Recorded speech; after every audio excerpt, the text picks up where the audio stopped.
Perpustakaan Negeri Sembilan memberikan hikmat yang cemerlang, memegang mandat yang telah diberikan agar terus. Perpustakaan Negeri Sembilan memacu gaya hidup masa depan. Kualiti tertinggi kami berikan.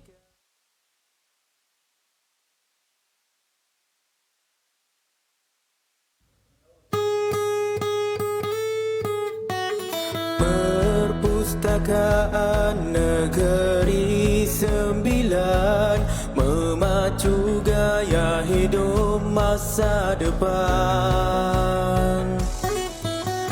Kualiti tertinggi kami berikan, wagih membaca, wagih berjaya. Di sini kami berbakti menempuh dukaan, mendatang bersatu menggapai kejayaan,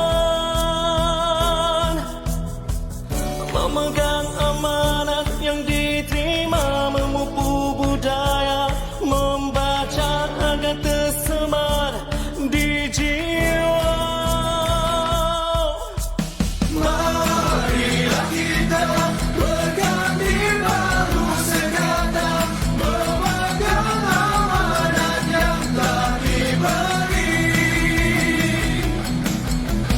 Mari bersama majukan perpustakaan, perpustakaan Negeri Sembilan. Perpustakaan Negeri Sembilan memberikan hikmat yang cemerlang,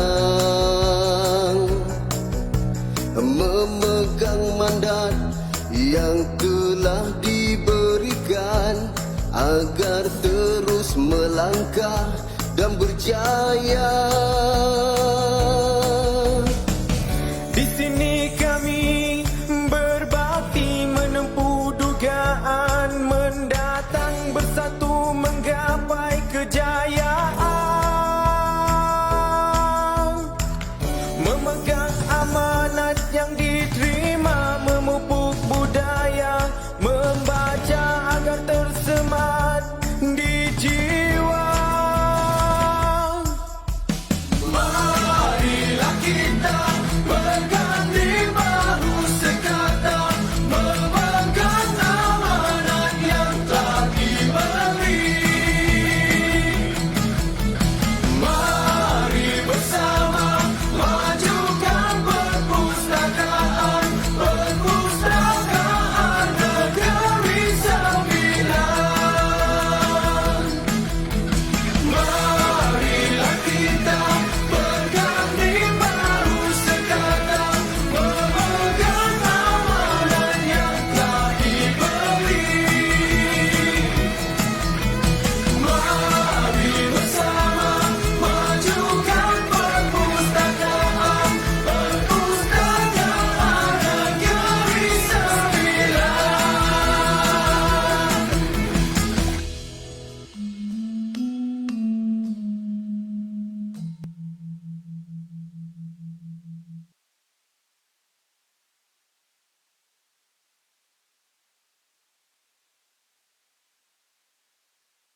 Assalamualaikum warahmatullahi wabarakatuh. Apa khabar tuan-tuan dan puan-puan? Alhamdulillah, hari ini kita bersua lagi program Buku di Hati di tahun baru 2023. Alhamdulillah, kita bersua dengan program, kita teruskan program Buku di Hati kepada tuan-tuan. Kita berkongsi pengalaman dari segi bahan bacaan kepada tuan-tuan dan puan daripada tokoh-tokoh yang kita jemput. Alhamdulillah, moga tuan-tuan dan puan di luar sana berada dalam keadaan sihat hendaknya. Ya. Okey, tuan-tuan dan puan, hari ini kita menjemput iaitu Tuan Muhammad Aiman bin Abdul Aziz, iaitu Ketua Penolong Pengarah Sektor Sumber Teknologi Pendidikan Jabatan Pendidikan. Apa khabar tuan? Alhamdulillah sihat. Alhamdulillah sihat. Ya. Tuan boleh tak tuan cerita sedikitlah tentang latar belakang tuan? Sebenarnya orang kata di kalangan sekolah-sekolah ni ramai anak-anak tuan. Betul lah tuan, cikgu-cikgu dah ramai anak kan? InsyaAllah. Bila tuan? Okey, terima kasih kepada Cik Zainuddin Okey. selaku moderator kita pada pagi ini. Assalamualaikum warahmatullahi wabarakatuh. Salam sejahtera. Salam ABC, anak baik lagi cerdik. Salam ABC 2.0, ambil peduli bina hubungan cipta kejayaan Upnogogi. Ini tagline kepada Jabatan Pendidikan Negeri Sembilan, mana Upnogogi itu unggul prestasi. Mana dia ada definisi di situlah. Okey. Jadi saya terus kepada pengenalan diri saya lah. Jadi seperti Cik Din cakap, saya ni tak adalah orang kenal sangat kan. Kalau tapi nama saya ni nama kanak-kanak lah biasanya. Aiman kan. Aiman. Okey. Jadi nama saya Muhammad Aiman bin Abdul Aziz. Saya Ketua Penolong Pengarah Sektor Sumber Teknologi Pendidikan Jabatan Pendidikan Negeri Sembilan. Okey, saya ni berasal daripada Melaka sebenarnya. Melaka. Melaka.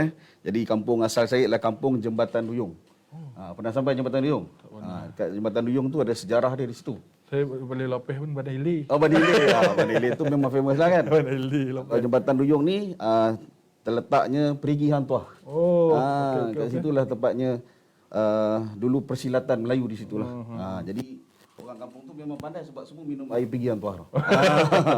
Itulah sedikitlah. Dan saya ni asal daripada keluarga yang ada 4 orang adik-beradik. Saya anak yang ketiga lah. Tuan, kalau ikutkan sekarang kita panggil Sektor Sumber Teknologi Pendidikan. Dulu kami Badan Sukan Awam Negeri Sembilan ni memang orang kata adik-beradik Ya, betul. Tapi dulu dipanggil Bahagian Teknologi Pendidikan Negeri Sembilan. Iaitu ibu pejabatnya di Port Dickson. InsyaAllah sekarang ni dah dinamakan Sektor Sumber Teknologi Pendidikan. InsyaAllah kita akan meneruskan untuk tahun 2023 ni memang ada perancangan yang kita akan teruskan dengan Sektor Sumber Teknologi Pendidikan ni untuk dengan sektor ni dengan sekolah-sekolah lah, insyaAllah akan datang kita akan bersama untuk program-program dengan melibatkan sekolah-sekolah. Okey tuan. Tuan sebelum ni guru kan, cikgu kan? Berapa lama dah bertugas? Saya dah lebih kurang lebih daripada 15 tahun lah mengajar lah. 15 tahun. So mengajar di first posting atau pertama ditempatkan di Negeri Sembilan atau Melaka baru dah boleh pergi Negeri Sembilan tuan? Posting saya menarik. Saya dipostkan di Bandar Besar di Kuala Lumpur. Sekolah Kebangsaan Pangkalan Tentera Darat. Masa tu mengajar anak-anak askar lah kan. Anak-anak askar ni hebat kan. Jadi di Sungai Besi lah masa tu. Sungai Besi. Sekolah yang sangat besar. Lebih kurang 1,000 lebih lah. Dia punya murid dia. Dan saya mengajar masa mula saya dipostingkan tu saya mengajar petang. Oh petang. Mengajar apa tu? Mengajar matematik. Matematik lah. Bidang saya adalah bidang matematik lah. Matematik. Selepas tu baru balik di Negeri Sembilan ke? Lepas itu saya berhijrah ke Pahang pula. Oh Pahang. Ke Pahang. Pahang. Pahang masa tu saya mengajar di Temerloh, kemudian di Sekolah Kebangsaan Caruk Puting, kemudian saya pindah pula. Banyak sekolah saya mengajar. Saya pindah pula ke Sekolah Kebangsaan Felda Lakum. Oh. Datang Negeri Sembilan ni tahun bila? Saya masuk ke Negeri Sembilan tahun 2012 lebih kurang. Saya mengajar di Palung 9, SK Palung 9. Rumah orang Negeri Sembilan orang mana? orang Pahang. Dah banyak orang kira kan? Rumah ni Negeri Sembilan lah. Oh, Negeri Sembilan lah. Tu balik Negeri Sembilan dia lah. Negeri Sembilan. Okey. Tuan, dari segi yalah kita dari zaman kanak-kanak kita ni, mak ayah kita ni dia kata orang kata mak ayah kita ni sebenarnya dulu dia terapkan kita kalau nak ubah nasib keluarga ni kita kena belajar, kena kata-kata kena pandai orang kata kan. Orang kata kalau kita nak pandai, nak berilmu, tak ada benda lain selain membaca. Bagaimana tuan keluarga ialah ibu dan ayah tuan mendidik adik beradik ni orang kata supaya membacalah, membaca. Ya. Okey, saya ni timbulnya minat membaca ni sejak saya umur dalam lingkungan 6 tahun lah. 6 tahun ke 7 tahun masa tu. Saya berterima kasihlah kepada mak ayah saya yang masih hidup lagi. Alhamdulillah. Dan saya terdiri daripada keluarga yang mak saya ni sebenarnya adalah seorang ustazah di sekolah. Mengajar jugalah. Cikgu juga. Pendidik jugalah. Pendidik lah, tak jadi lagi lah. Turun lah kan, darah tu kan. Jadi bila pendidik ni, buku tak dapat dipisahkan lah kan. Betul. Jadi kalau ingat saya lah, bermulanya saya ni minat membaca ni selepas saya berkhatan. Ada hikmah juga bila kita berkhatan ni. Dulu kita berkhatan ni dia lama kan, dia punya masa dia tak boleh bergerak. Tak boleh bergerak. Dia duduk, tali gantung kan. Tunggulah kan. Tunggulah kan. Jadi selepas saya berkhatan tu, saya khatan memang daripada kecil lah. Sebab tu badan saya besar. Biasa orang kata kalau khatan daripada awal ni badan cepat besar kan. Saya khatan awal dulu. Sebab badan saya besar. Mungkin jugalah kan. Mungkin. Jadi bila masa lepas khatan tu, mak saya bagi saya peluang untuk beli buku. Jadi saya masa tu saya tengok majalah Ujang. Okey. Majalah Ujang tu. Jadi saya sampai khatam lah majalah Ujang tu. Ada koleksi lah. Jadi bukan khatam apa, masa saya berkhatan tu kita menunggu nak baik tu, sampai habis kita baca tu baik. Jadi dulu punya khatan lambat dia punya baik dia kan. Sekarang ni teknologi dah macam-macam. Sekejap saya pun dah boleh jalan dah, betul kan? Dulu silap minum air lebih orang kau bontan kan. bongkak lah kan. Jadi kita dulu duduk lah, tak pergi bergerak. Jadi baca kalau buku tu. Jadi minat. Beli minat dah mula nak membaca. Betul. Lepas satu minta beli satu. Jadi dapatlah kita mula minat tu untuk membaca lah. Betul. Dia sebenarnya apa yang tuan tuan berkongsi ni adalah minat. Kita membaca betul. ni, orang kata membaca ni kita kena cari benda yang kita minat. Bahan bacaan yang kita minat. Ya, betul. Walaupun benda tu komik. Betul. Kita kena cari benda yang kita minat. Lama kelamaan kita akan jadi seorang pembaca yang baik. Betul. Betul tuan Saya setuju. Dari segi pengalaman tuan lah, orang kata daripada coaching didikan ni, mak ayah ada terap tak masa untuk membaca?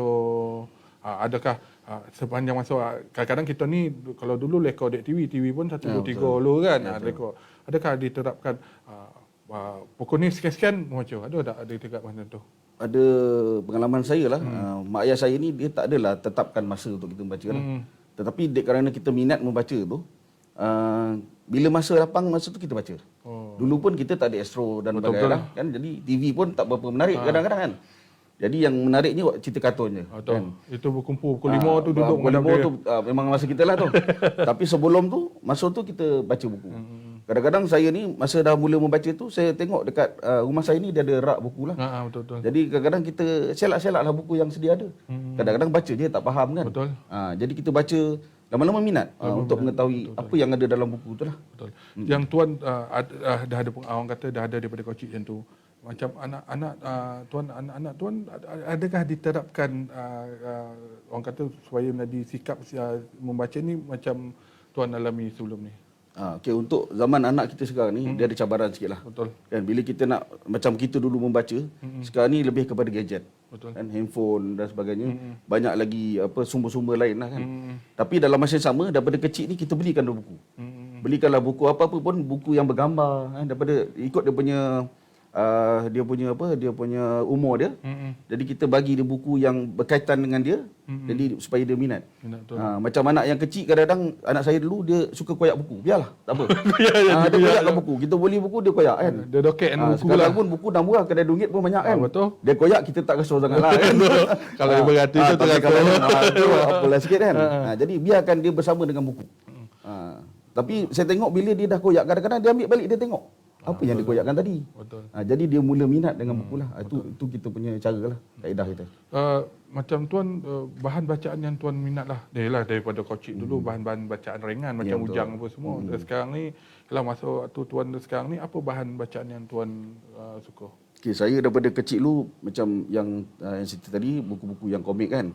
Tapi komik tu membawa sampai saya sekolah menengah lah kan. Masa sekolah menengah saya sekolah di yang lebih kepada Maktab Rendah Sains Semara Muar, MRSM Muar. Di sana ada habit. Masa tu memang kita memang macam kata gilo lah buku ni. Betul. Pedang Setiawan. Dewata Raya. Betul. Zaman tu kalau dapat baca buku tu memang kita rasa hebat lah. Dah hebat lah. Dan kawan-kawan saya ramai yang ada koleksi buku. Sampai sekarang memang ada lagi. Bila kita berjumpa balik, bercerita balik, ada lagi disimpan rupanya kan. Dan sebab buku ni juga kita bergaduh. Cerita dia macam ni. Bila kita dapat keluar outing hari Sabtu, kita pergilah ke pekan. Masa tu pekan Bakri lah yang paling dekat. Jadi kawan-kawan yang berada sikit ni, yang ada duit sikit ni, dia belilah majalah tu. Jadi bila dia beli dia dapat yang siri tu baru, dia rasa dia hebat. Dia pun bawa balik ke asrama. Tapi dia tak baca lagi, dia simpan. Yang kawan-kawan yang apa ni sikit kan, pergi rembat buku tu dulu. Bila dah baca buku tu, dia cerita pula kat kawan yang beli tu. Dia kata, Dia tak baca lagi dia tapi dia cerita. cerita. Saya dah baca dah buku ni. Jadi kawan yang beli tu marah lah kan. Kita bergaduh kan. Sebab dia kata patutnya yang belilah baca dulu kan. Jadi sikapnya tu kita suka untuk bersaing lah, untuk membaca kan. Jadi daripada situ timbul minat. Jadi bila saya dah membaca dari segi buku-buku pelajaran semua. Jadi bila dah besar ni saya minat pula buku-buku tentang tokoh-tokoh. Tokoh-tokoh yang terkenal lah macam yang terutamanya Nabi kita lah, Nabi Muhammad kan, kita baca buku tu tentang perjuangan dia apa semua dah. Dan juga tokoh-tokoh yang ada sekarang lah. Saya baca dari segi perjuangan dia, apa yang dia membawa dalam diri dia kan, Cabaran ujian dia kan. Sehingga yang terbaru mantan pengarah kita lah yang telah mengeluarkan buku Datuk Haji Mat Fiah kan. Buku yang baru dia keluarkan baru ni, saya dah baca buku dia dan dia menceritakan tentang pengalaman dia sepanjang dia menjadi guru pendidik dan sebagainya. Dan dia juga menceritakan tentang minat dia sebagai seorang bikers. Jadi minat saya pun sama lebih kurang dengan dia. Saya minatlah baca. Itu yang menarik kita membaca sebenarnya. Betul. Minat yang sama kan. Jadi kita tengok dari perjalanan dia dalam contohnya dalam bikers tu ada dia punya falsafah dia yang dibawa dalam kehidupan dia. Betul. Jadi itu kita tengoklah. Penulis yang tuan gemar. Penulis ni yang paling saya buku yang saya minat tu dulu contohnya macam Ramli Awang Mursyid tu lah, Tomiro. Kan telah difilmkan kan. Itu buku-buku dia, buku yang macam apa ni sikit lah, yang adventure sikit lah kan. Kemudian Ahadat Akasha ni, Legenda Budak Setan. Itu memang popular. Novel kan. Lepas tu Aisyah Sofia, Adam dan Hawa. Ni novel-novel lah. Novel banyak juga dekat rumah saya ni. Tuan memang suka baca novel Saya suka baca novel. Tapi bila saya nak faham kan, saya tengok TV lah. Sekarang kan novel dah diterjemahkan dalam bentuk banyak cerita lah, drama kan. Dan juga yang baru ni saya mula minat dengan Pak Latif. Saya dah jumpa dengan dia sendiri, dah berborak dengan dia, berbincang dengan dia. Dia orang tempatan kita Negeri Sembilan kan. Dia Pak Latif ni adalah sastrawan Negeri Sembilan. Sastrawan Negeri Sembilan, betul. Kita yang perpustakaan anjurkan anugerah sastra. Pak Latif ni dinaikkan sebagai sastrawan Negeri Sembilan. Pak Latif ni orang Johor Bahru. Betul. Dia ada di Johor Bahru tu. Betul. Masa saya kerja dengan PBDJJ, jumpa dia di Johor Bahru lah. Kan. Okey tuan, disebabkan kita latar belakang tuan. Okey, peranan. Dulu kami bahagian teknologi pendidikan ni dia sebenarnya peranannya sama dengan perpustakaan, tapi dia lebih pada sekolah-sekolah, perpustakaan apa semua. Kalau di sekolah dia tak panggil perpustakaan, dia panggil pusat sumber sekolah. Peranan. Kalau orang kata orang luar, kalau dulu orang kata orang luar kata kalau anak-anak dah ambil nilam kena apa? Inilah Tompek yang orang kata yang mengendali, yang menguruskan nilam ni, anugerah nilam apa. Adakah yang sekarang ni tuan ialah sektor sumber teknologi pendidikan, adakah peranan dia sama ataupun dah makin besar, makin bertambah tuan? Okey, untuk sekarang ni kita dah selepas penstrukturan tahun 2020 lah lebih kurang masa dia. Kita diletakkan di bawah Jabatan Pendidikan Negeri Sembilan. Dikenali sebagai sektor sumber teknologi pendidikan. Dan kita masih lagi memegang pada fungsi-fungsi yang sama dan ditambah baik dengan fungsi yang baru ialah yang terkini berkaitan dengan digital. Betul. Jadi apa-apa saja yang berkaitan dengan pusat sumber sekolah, berkaitan dengan kita punya pelantar delima, semua berasaskan pada digital. Jadi kita akan mendorong ke arah itulah. Tapi dalam masa sama, membaca ini kita tidak tinggalkan. Betul. Program pemerkasaan kepada pembacaan ni di sekolah kita teruskan dengan nilam kita. Masih lagi kita menggalakkan program nilam ini dengan tokoh nilam, dengan data-data nilam yang kita kumpul daripada sekolah-sekolah pembacaan yang kita perlu tingkatkan di sekolah. Kita teruskan lagi. Bersama dengan perpustakaan ni, kita pun ada lagi program-program bersama dengan PPENS. Saya ambil kesempatan juga, terima kasihlah kepada PPENS yang selalu memberikan sokongan dalam program-program bersama dengan PSS di sekolah. Dia sebenarnya peranan perpustakaan awam Negeri Sembilan dengan sektor SSTP. dia orang kata tak lagi banyak. Tak lagi tu banyak. ada. Betul. Kalau kita akan pergi sekolah, sebelum pergi sekolah Sama-sama. kita akan jumpa, kita akan buat program ni. Jadi benda tu sama. Kalau tengok dari segi apa tuan, saya diberitahu kalau ikutan dulu saya memang sebelum PKP tahun 2020 tahun 2019 apa ada anugerah nilam, ada anugerah ni, ada macam-macam. betul. Apa dan yang paling menarik pada 2022 taklah saya ada orang kata kita Negeri Sembilan ni telah mendapat anugerah pelbagai anugerah tuan. Boleh tuan cerita anugerah apa yang kita dapat? Anak-anak kita dapat, anak Negeri Sembilan yang sekolah ni yang dapat anugerah apa tuan? Kita banyak lebih kepada anugerah tokoh nilam dekat kebangsaan. Kita ada menang Johan sebab ketiga dan sebagainya. Dan kita dah terjemahkan dalam baru-baru ni di akhir tahun 2022 iaitu anugerah duta kita buat di IAB Instek. Ya, betul. Yang kita Instek. jemput Betul. semua rakan-rakan strategi kita bersama untuk melihat hasil daripada kerja buat kita setahun untuk anugerah-anugerah yang kita naikkan kepada murid dan pelajar-pelajar di Negeri Sembilan. Jadi saya nampak satu pengiktirafan yang diberikan yang akan memberikan semangat kepada mereka lah untuk terus bergerak dalam bidang yang kita laksanakan ini. Terutamanya dalam bidang TV PSS yang sekarang ni kita TV. yang online kita online kan, so, sekolah-sekolah pun ada kecanggihan ya kan? Dah ada studio dah. Ada studio semua banyak kan? studio yang lagi canggih lah. Anak-anak yang lebih kreatif lagi. Lebih kan? kreatif dah kan.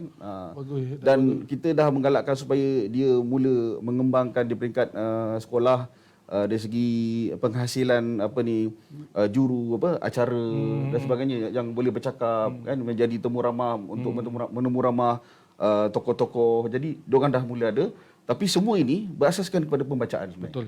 Kalau dia membaca dan dia ada sumber maklumat tu, insya-Allah dia tak ada masalah untuk itu. Anak-anak ni membaca. Nombor dua yang paling penting ni adalah orang kata didikan ataupun rujukan cikgu-cikgu sekolah Ya, tu. betul, Kalau betul. cikgu sekolah ni sebenarnya peranan anak-anak berbentuk anak-anak minat anak-anak ni betul. Dia penggerak dia ialah penggerak. cikgu-cikgu dah. Dan minat ni kita dah tahu anak-anak ni minat ni. Okey. Kita bagi walaupun dia tak tahu daripada orang kata daripada kosong nak usik komputer, kalau nak usik pun menggigit boleh ke ni menggigit sekarang senang cikgu duduk belakang biar saya buat kepelbagaian kan. Betul dia nak bagi Kepelbagaian minat budak, jadi cikgu akan mendorong ke arah itulah untuk kecemerlangan dia.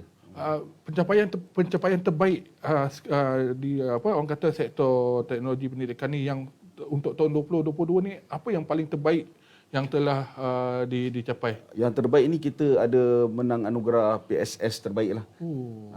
Tempat ketiga kalau tak silap saya. Nanti dia akan umumkan. Dia selalu nilam, kalau anugerah nilam ni pun Negeri Sembilan nak tak nak mesti ada. Mesti ada tempat. Mesti ada banyak. Kita bertanding untuk 14 negeri tu. Ya. Daripada dululah pada 2000 yang saya beritahu Negeri Sembilan ni mesti ada. Mesti ada. Tak kisah 1 2 3 kategori bahasa Melayu, bahasa Inggeris, dia mesti ada yang menang. Betul. Pada tahun 2021 sekolah di Rembau lah SK Kayuara Johan. Wah, betul. PSS terbaik di peringkat kebangsaan lah. Untuk kategori sekolah kurang murid. Okey. Dan bila dah menang pula ni, kita ni jadi benchmark pula. Kehadiran daripada sekolah-sekolah lain, daripada negeri lain pun datang. Tak nak tengok apa kenapa dia menang, macam mana dia menang, apa benda dia buat. Apa rasio dia? Betul. Dia orang nak pergi mengkaji pula. Jadi sekali dah ada saingan lah di negeri lain. Jadi Negeri Sembilan kena lagi upgrade lagi. Itu kepada up Nagori tu. Nagori, alhamdulillah. Okey tuan, saya seronok alhamdulillah peranan peranan SS Bersama lah kan. TP ni sama dengan kita. Selain nak menggalakkan dia mesti membaca, nak suruh anak-anak membaca apa semualah. Orang kata tak lagi banyak. Okey tuan Okey. Kita terus kepada buku di hati. Apa boleh kata buku di hati ini adalah buku yang menjadi inspirasi, Ya, betul. buku yang jadi kegemaran. Kadang-kadang kita baca buku tu dah lama, tapi dia membawa buku tu satu perkara yang satu masa tu kita bawa buku tu, pengalaman buku tu sampailah ini kalau tahu buku-buku yang memberi perubahan pada diri kita. Apa buku apa yang menjadi orang kata menjadi buku di hati tuan? Buku tentang apa? Baik, untuk buku di hati hari ni saya ada bawa juga buku ni. Jadi buku ni biasanya semua orang pun dah pernah tengok lah. Okay, buku ni indahnya hidup bersyariat. Okey, modul fardu ain keluarga dan masyarakat sepanjang hayat. Jadi buku ini sebenarnya pada tahun 2009 lah diterbitkan. Okey, penulisnya almarhum lah Datuk Ismail Kamus yang memang popular lah. Okay, bila kita dengar ceramah dia pun kita rasa segar kan dengan apa yang dia sampaikan. Dan juga ditulis juga oleh Muhammad Azrul Azlin seorang pensyarah UAE kalau tak silap sekarang ni. Diterbitkan oleh Telaga Biru. Telaga Biru dan bilangan surat ni ada 328 dan Telaga Biru pun pernah memenangi award lah The Brand Laureate Bumi Putra Best Brand Award 2018 publishing. Okay, jadi antara yang terbaik lah, koleksi terbaik daripada Telaga Biru. Baik, buku ni saya beli lebih kurang tahun 2010 lah. Lebih kurang. Sebab saya tengok buku ini lengkap. Maksud lengkap tu lengkap maknanya buku ini ditulis bagaimana kita nak menjalani kehidupan kita dari sejak kita lahir sehinggalah kita meninggal. Dan setiap proses itu ada perkara-perkara yang perlu kita ikut, lakukan dan mengikut syariat. Betul. Dan akhirnya membawa kepada kesempurnaan hidup. Betul. Kita nak pergi ke arah kesempurnaan. Betul. Jadi saya baca buku ini memang lengkap. Buku ini dengan tulisannya yang tepat, dia punya kupasan dia mudah untuk difahami. Okey, grafik dia pun cantik dan kalau kita tengok muka surat ni dia daripada 2009 kan? Masih lagi cantik lagi dia punya kulit dia. Kulit dan juga isi dia dalam dia punya buku kualiti lah. Kualiti dia. Buku ni dia cerita pasal yang kata kehidupan bersyariat. Contoh boleh tak tuan ceritakan apa yang contohlah buku ni syariat macam mana kehidupan sebagai anak ke kita bersyariat macam ni sebagai anak tanggungjawab dia membaca untuk sekolah tanggungjawab dia mak ayah mencari nafkah contoh apa buku ni cerita dalam buku ni dia sebenarnya yang pertama untuk diri sendiri kegunaan kita sendirilah untuk kita nak melalui kehidupan kita apa cabaran kita boleh rujuk kepada buku ini yang berlaku dalam diri kita dari segi kita daripada kecil kita meningkat remaja dari segi menutup aurat dan sebagainya lepas tu kita pergi ke dewasa lepas tu ke alam pekerjaan dan sebagainya dan berkaitan juga dengan munakahat nikah kahwin lepas tu berkaitan dengan pembahagian harta zakat dan sebagainya lah. Itu untuk di sini yang pertama. Yang keduanya peranan sebagai mak bapak. Betul. Kita boleh baca buku ni. Jadi apa yang kita perlu lakukan untuk anak-anak kita? Apa kita kena sediakan untuk anak-anak kita? Ada panduan di dalam ni. Okay. Untuk masyarakat pun ada juga. Ketua kampung dia boleh baca buku ni. Bila berlakunya kematian, apa yang perlu dilaksanakan dulu? Apa yang perlu dilakukan dulu?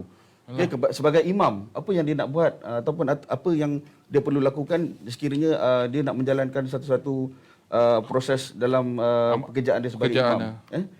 Jadi maknanya buku ni memang boleh dibuat rujukan dan dia memang relevan sepanjang masa lah. Kalau saya tengok ni syariat dalam bermasyarakat. Bermasyarakat, ya betul. Kita bermasyarakat, kita ada gimana syariat dia. Kan ada kita punya dia punya orang kata tata tu sila berjiran kalau kita berjiran macam mana nak bercampur. Betul. Jangan kau dengan kau, aku dengan aku kan tuan kan. Dia dia membantu kita juga untuk macam bagaimana kita nak berhadapan dengan kawan-kawan yang non-Muslim, apa hak dia kepada kita, semua telah diterangkan dalam buku tu lah. Ni ada munakahat. Munakahat. Saya bab ejo ni kan. Itulah sekolah tu tentang macam mana apa hukum perkahwinan. Nikah kahwin sekarang ni kan banyak isu pasal nikah kahwin ni kan. Betul. Yang viral sekarang. Jadi ada panduan dia. Rahsia perkahwinan. Rahsia perkahwinan Zul, bukan rahsia perkahwinan. Tapi buku ni kalau ikutkan dia, kalau saya tengok orang kata sekalimat dia punya penulisan dia adalah dalam bahasa ataupun yang mudah kita dan dia punya laras cerita ni pun orang kata yang kena dengan kehidupan kita. Daripada buku ni tuan, apa yang tuan boleh apa orang kata boleh cakapkan contoh orang kata memberi apa orang kata menjadi tuan macam mana? Dia menjadi inspirasi pada tuan dan mungkin boleh memberi panduan kepada orang ramai kenapa perlu baca buku ni tuan. Okey, untuk yang itu saya dah berpegang pada kata-kata pengarang dia. Ada satu kata-kata dia mengatakan seorang Muslim yang beriman seharusnya mendidik diri, keluarga dan masyarakat serta memenuhi tuntutan ibadah. Betul. Jadi bila saya fikirkan balik dan saya buat analisis kepada kata-kata dia, kalau kita ikut apa yang digariskan dalam panduan-panduan hidup kita ni, insya-Allah dia akan berjalan dengan sempurna. Betul. Dan apa yang telah ditentukan oleh Allah tu kita terima sebaiknya, dan itulah jalan yang terbaik yang telah Allah tentukan untuk kita. Jadi kita berbalik kepada syariat lah. Syariat. Maknanya apa saja kita diuji, kita diberikan kesempitan dan sebagainya, kita rujuk balik kepada syariat kita dan kita kembali kepada perkara-perkara yang telah dikupas dalam buku ini, insya-Allah dia akan berjalan dengan baik. Hatta sekalipun kita macam diuji dengan masalah kesihatan. Contohnya yang berbahagia ni almarhum Datuk Ismail Kamus ni, dia adalah perawat perubatan Islam. Betul. Dan dalam buku ini dia ada juga berkongsi dengan kita apa bacaan-bacaan yang sesuai untuk satu-satu gangguan dan sebagainya. Jadi apabila kita amalkan, insya-Allah dia menjadi satu perlindungan pada diri kita. Yalah, saya tengok kat sini dia punya, saya tengok tajuk daripada ayat bab 1 syariat kelahiran. Ya. Kita daripada kita lahir, azan kat mat, tahnik tu cuba yang pertama jambu. tahnik tu lah, saya suka tu. Sebagai anak yang pertama lahir tu, kita berikan dalam keadaan manisan. Dekat. Jadi supaya apa yang diucapkan nanti sebila besar, semua manis. Manis. Kan? Jadi Senyum pun manis. senyum pun manis. Jadi orang pun suka gitu. Kan? Macam itulah. Yalah. Lepas tu makanan sunnah kan. Lepas tu tengok bab 2 dia pendidikan awal Pendidikan kanak-kanak. awal kanak-kanak. Macam mana nak mendidik anak tu? Lepas tu kanak-kanak daripada kanak-kanak syariat berkaitan remaja. Berkaitan remaja. Dengan menutup aurat, diajarkan macam mana cara menutup aurat yang sebenar. Dengan gambar lagi maknanya. Betul. Itu fardu ain asas lah kan. Lepas tu solat. Tapi bagi saya ni semua golongan semua peringkat daripada remaja sampailah ke orang tua. Orang wagemah lah boleh baca, sebab dari segi sini saya tengok bahan yang ada dalam ni adalah orang kata untuk rujukan kita. Kita lagi satu, bila baca buku macam ni, kita jangan faham dekat buku. Betul. Maksud dia mesti ada, kalau bab-bab apa ni kita kena, kalau tak faham kita kena rujuk pada yang apa. Yang penting kita tahulah apa benda yang asas ni, dia ada kat asasnya ada kat sini kan. Tapi buku ni menarik. Jadi tuan bagaimana yang tuan ialah kehidupan kehidupan tuan bila dah baca buku ni, adakah memberi, orang kata memberi ada perubahan setiap langkah tuan untuk didikan anak, sampaikanlah keluarga, sampailah dia sebenarnya sebelum apa-apa dia kena digital dulu. Sebelum nak ubah orang kita kena ubah. Lepas tuan baca ni apa tuan pertama yang tuan lalui ni? Bila saya dah mula baca buku ni, jadi saya anggap ini adalah panduan saya. Contohnya apabila kita diberikan satu tugasan. Contohnya dulu di tempat saya tinggal tu, tiba-tiba bulan Ramadan kita masuk kepada solat tarawih. Okey, tiba-tiba dia lantik kita jadi Bilal. Jadi kita pun gelabah kan. Mana nak rujuk bacaan selawat kan. Kita sebelum ni kita jadi makmum, kita ikut dia. Ikut belakang Jadi bila kita ni, kita ada panduan. Saya terus buka buku ni, kat sini ada rupanya macam mana selawat yang kita disyorkan oleh zaman Nabi lagi disusun cantik. Jadi kita gunakanlah. Sekarang saya bawa juga buku ni ke tempat solat kita. Ya, betul. Supaya kita boleh buat rujukan. Kita boleh buka dan sebagainya. Kadang-kadang doa. Dalam ni ada satu doa untuk doa tahlil. Betul-betul. Itu yang selalu terkonor. Kadang-kadang kita pergi kenduri. Bila tak ada orang, cikgu tolong cikgu baca doa boleh tak? Dah. Kita tengah dah kan.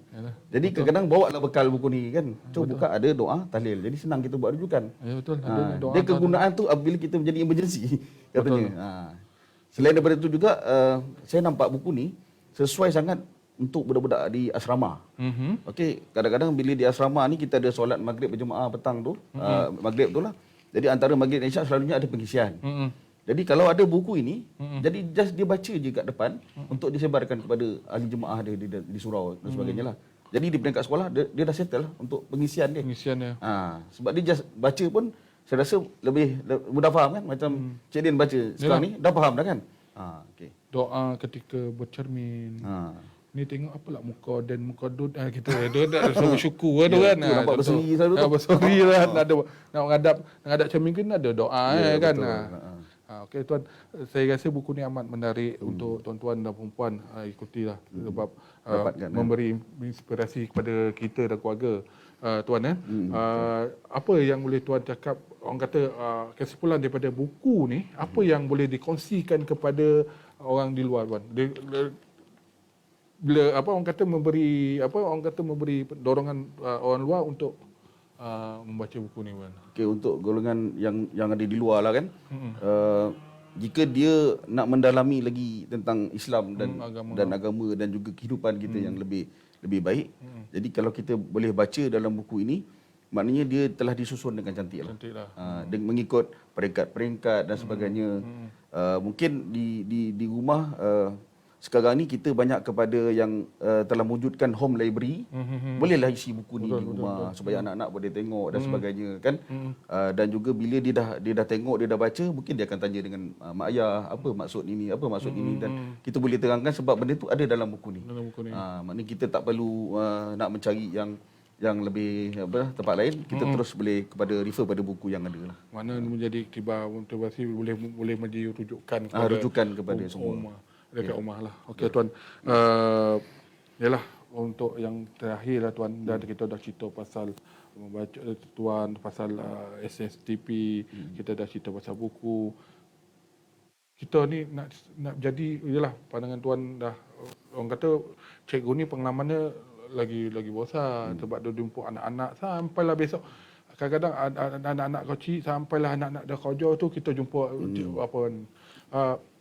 bagaimana nak menyeru masyarakat untuk menjadi seorang pembaca terbaiklah. Orang kata nak jadi penggemar ataupun jadi pembaca. Maknanya kita ni nak membaca ni bukannya sebab apa, kita nak dapat ilmu pengetahuan. Boleh tuan berkongsilah dekat nak jadi seorang pembaca yang baiklah, pembaca orang yang berilmu tuan. Jadi zaman sekarang ini ketinggian martabat seseorang itu berasaskan pada ilmunya. Betul. Dan datangnya ilmu itu daripada pembacaannya. Jadi nak tak nak kita kena membaca. Dan sekarang ni sumber rujukan bacaan kita sangat luas. Kita ada juga dalam bentuk bacaan digital, bahan digital. Yang bahan bukan digital seperti buku macam inilah, seperti fizikal macam ni. Jadi apa-apa pun kita rebut peluang untuk membaca buku dan mendapatkan maklumat, supaya maklumat yang kita dapat itu adalah maklumat yang sahih. Yang benar dan bukan datang daripada yang palsu. Jadi membaca tu saya rasa kita boleh terapkan sebagai satu jiwa kita, letakkan di hati kita sebagai satu amalan kita. Saya suka tuan punya kenyataan mendapat maklumat yang sahih. Kita sekarang ni, yalah kata tuan ni, kita maklumat ni digital macam-macam ni. Tapi kita tak tahu kesahihan. Jadi kita ni cepat percaya. Jadi untuk apa benda tu kita kena cek maklumat dan maklumat yang sahih lah. Tepat. Sebab kita dia nak jadi kita dalam ni khabar nak kena caniah-caniah kan kita ikut tapi kita tak buat ni sahih kadang-kadang itu mana maklumat yang sahih tu kena betul lah. Tapi kalau dalam buku, macam ni sahih lah kan. Sebab buku ni dia dah ada proses tapi dia. dalam orang kata dunia maya ni macam-macam keluar ni kita tak tahu mana maklumat dapat apa, jangan cepat jangan dapat, tapi kalau ada sumbernya kita barulah kita sebagai runjukan. Mana daripada dasar mana yang dia kita ambil lah. ambil, Biasanya daripada kajian dan sebagainya lah. Lebih tepat. Lebih tepat. Okey tuan, kata-kata terakhir tuan sebelum kita berakhirkan program ni. Apa kata-kata terakhir pada tuan? Mungkin ni ada kalau kadang-kadang anak-anak sekolah pun boleh tengok boleh kata terakhir tuan.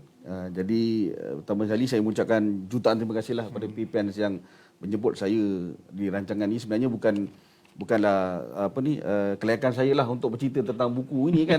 Tapi sekadar berkongsi pengalaman saja. Berkongsi pengalaman yang tak seberapa ada. Harapan saya supaya budaya membaca ini kita terus amalkan di mana-mana.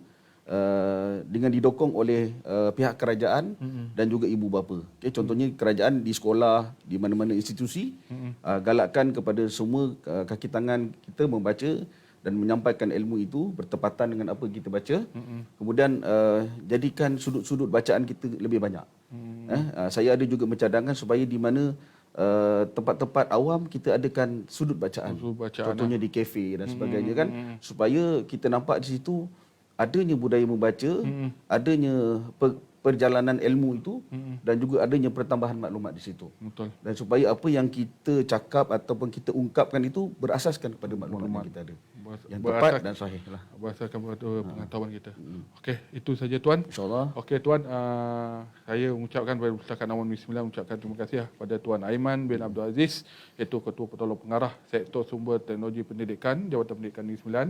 Kalau tuan-tuan kalau nak faham, kalau ada anak-anak ni, kalau ada kalau sekolah tu ada nilam. nilam. Kalau orang luar akan tahu dengar nilam pusat sumber nilam, sekolah, sekolah. program nilam inilah pegawai orang kata menguruskan di Negeri Sembilan ni. Jadi saya mengucapkan terima kasih pada Tuan Muhammad Aiman kerana sudi hadir atas jemputan kami, iaitu program Di Hati. Itu saja daripada kami. Okey tuan-tuan dan puan-puan, moga kita berjumpa lagi dalam sesi akan datang. Assalamualaikum warahmatullahi wabarakatuh dan salam sejahtera.